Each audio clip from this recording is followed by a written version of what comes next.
Ika-12 ngayong Oktubre, nakatakda ang pakikipagsagupaan ng ating kababayan na si Cuadro Alas sa isang dating kampiyon ng Super Bantamweight Division. Magaganap ang laban na ito sa mismong baluarte ng kalaban na si Yoshinori Oguni. Ibig sabihin lang yan mga idol na si Casimero ang dumayo sa kanilang bansa.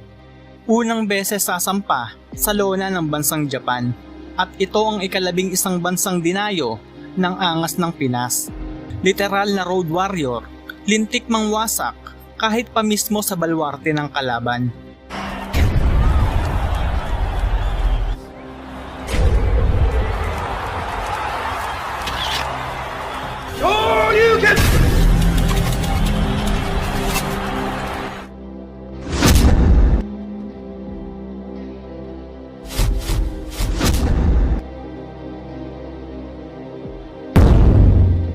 Ipinapakita na walang inaatrasan at iba ang kalidad ng isang Pilipinong mandirigma na pinalakas ng panahon at pinatatag ng samot-saring hamon. At isang araw na lang ang lilipas mga idol, magaganap na ang ilang buwang inaabangan ng mga boxing fans.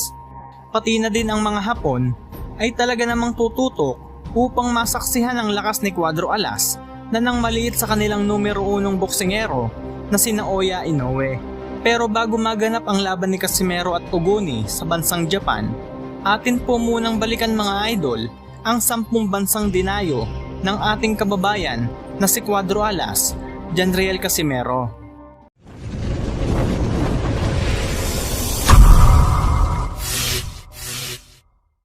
Bansang Nicaragua, noong December 2009, ang unang bansang dinayo ni Casimero para sa bakanting WBO Interim Light Flyweight title kontra sa boksingerong si Cesar Canchilla.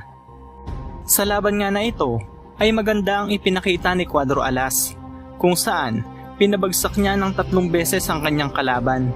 Nagtapos ang sagupaang ito sa ika-11 round ng laban kung saan inihinto na ng referee ang laban.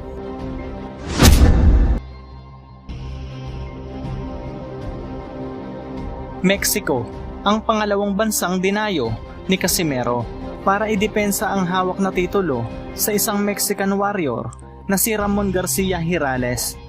At sa labang ito ay impresibo ang ipinakitang laban ni Cuadro Alas, pero sa late rounds ay unti-unti nga pong humina ang stamina nito, bagay na sinamantala ng kalaban.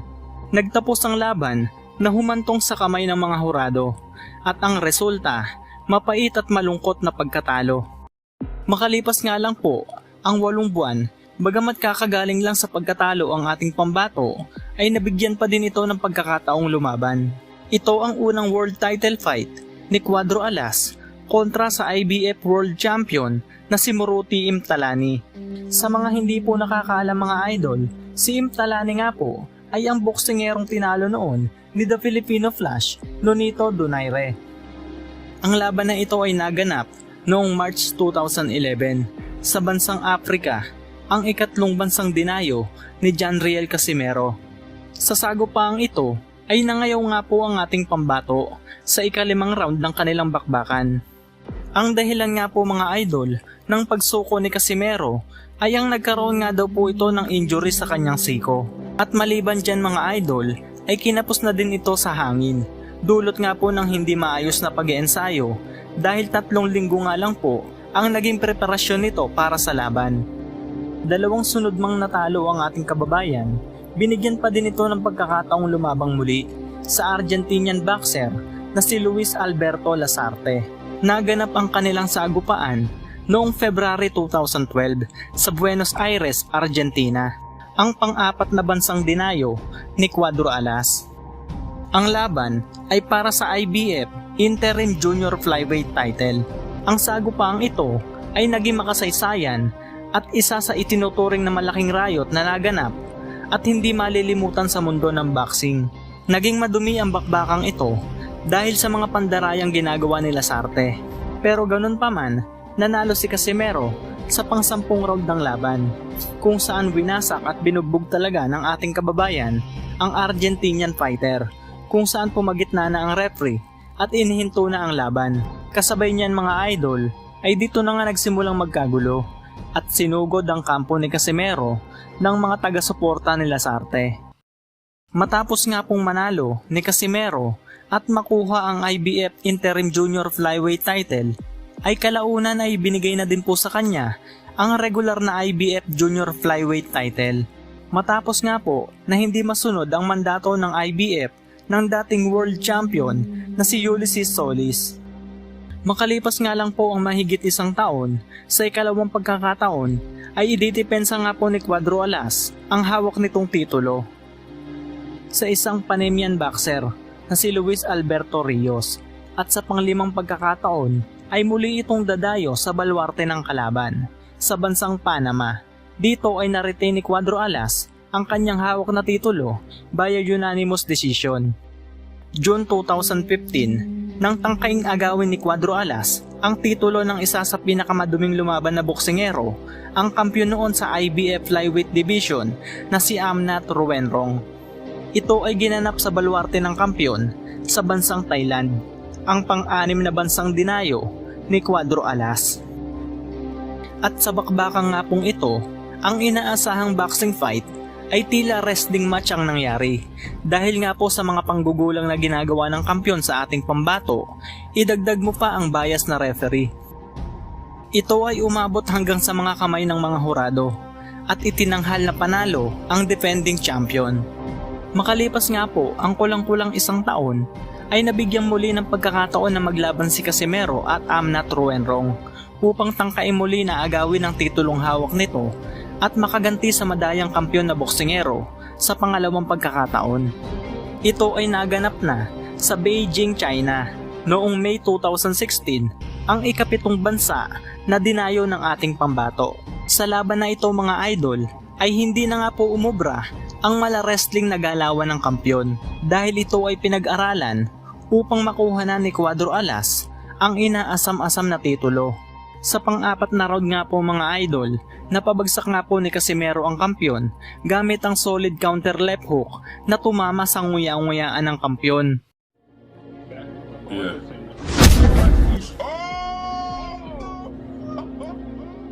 Pero nakabangon pa naman si Amnat mga idol. Pero hindi na nga po ito binigyan pa ng pagkakataon ni Cuadro Alas. Gulpi di alimpungatan nga po ang ibinigay dito ni Casimero at isang solidong body shot, dahilan na muling pagbagsak nito at hindi na nga po kinayang ipagpatuloy pa ang laban. Itinanghal na panalo via 4th round knockout at nakuha ng ating kababayan ang IBF Flyweight World Title, ang ikalawang titulo sa dalawang magkaibang dibisyon. Makalipas nga lang po ang 4 na buwan, ay muling umakyat sa ibabaw ng lona si Cuadro Alas para idepensa ang kanyang hawak na titulo sa unang pagkakataon. Kontra nga po sa hambog na undefeated at bagitong Briton na si Charlie Edwards. Ang bardago lang ito mga idol ay naganap sa London, United Kingdom, ang pang-8 bansang dinayo ng angas ng Pinas. At sa laban nga na ito, ay kinawawa nga po ng husto ni Casimero, ang undefeated fighter ng United Kingdom. Binugbog, ginulpi at minantsahan ng malinis na kartada ni Charlie Edwards sa sarili nitong baluarte. At sa pang-10 round nga po ng laban, kumonekta na nga ang isang solidong counter left hook na tumama sa nguya-nguyaan ng bagitong Briton.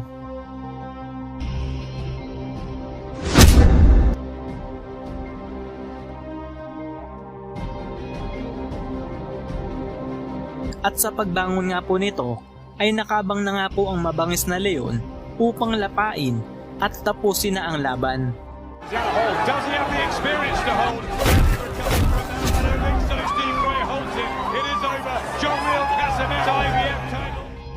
Sa sumunod na taon naman mga idol, ay ibinakante na nga ni Casimero ang hawak nitong titulo upang umakyat na ng timbang at bulabogin na ang bantamweight division, kung saan ay nagkaroon siya ng 4 na laban, at ang isa nga po sa 4 na laban ni Cuadro Alas ay nakuha nito ang pang-4 nitong talo mula sa kababayan din nating si Jonas Sultan. At sa pagkabigo nga pong iyon, ay tila nagising ang pinakamaangas na bersyon ng isang Cuadro Alas. Ginawa niyang motibasyon ng kabiguang iyon upang maging mas malakas na kampiyon. Kaya naman, Siyam na magkakasunod na panalo ang naitala ni Casimero. At ang 7 nga po dito ay pinahalik niya sa lona. Kasama na dyan, nang agawin ni Cuadro Alas ang WBO belt sa dating kampyon na nooy nagahari at kinatatakutan sa Bantamweight Division na si Zolani Etits. At noong September 2020 ay idinipensa ni Casimero ang WBO Bantamweight title sa isang dating Olympian at undefeated pa na si Duke Maika. Ang sagupang ito mga idol ay naganap sa Estados Unidos, sa bansang Amerika, ang pangsyam na dinayo ng angas ng Pinas, Cuadro Alas, Janriel Casimero. Naging makapigil hininga ang bakbakang ito kung saan walang takot nakipagpalitan at nakipagsabayan ng suntok si Duke Maika kay Casimero. Pero nanaig pa din ang tibay at malabakal na panga ng angas ng Pinas. Kinawawa at ginawang punching bag ang undefeated na si Duke Maika sa pangatlong round ng kanilang bakbakan, dahilan para itigil na ng referee ang laban. December 2022, ang kontrobersyal na laban ni Cuadro Alas sa bansang South Korea, ang pang-10 bansang dinayo ng ating kababayan. Kontra sa Hapon na si Ryo Akaho.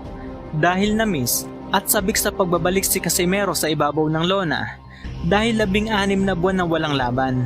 Solid nga po ang ipinakita dito ni Cuadro Alas. Kung atin pong babalikan ang kanilang laban, ay unang round pa nga lang po, ay nagmukbang na agad ng solidong suntok si Ryo Akaho.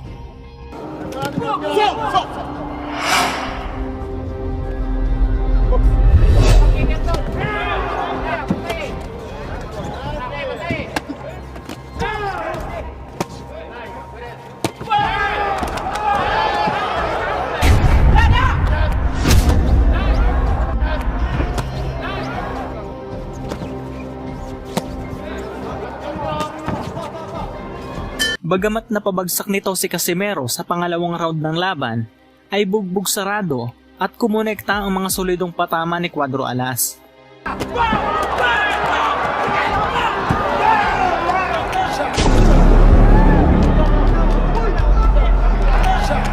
Dahil dyan mga idol, ay lumabas nga po ang isa pa nitong talento, ang napakagaling sa pag-arte. Dahilan daw ng suntok sa batok na ginawa ni Casimero. Pero kung inyo pong mapapansin mga idol, ay daplis lamang ang suntok na sinasabi nito.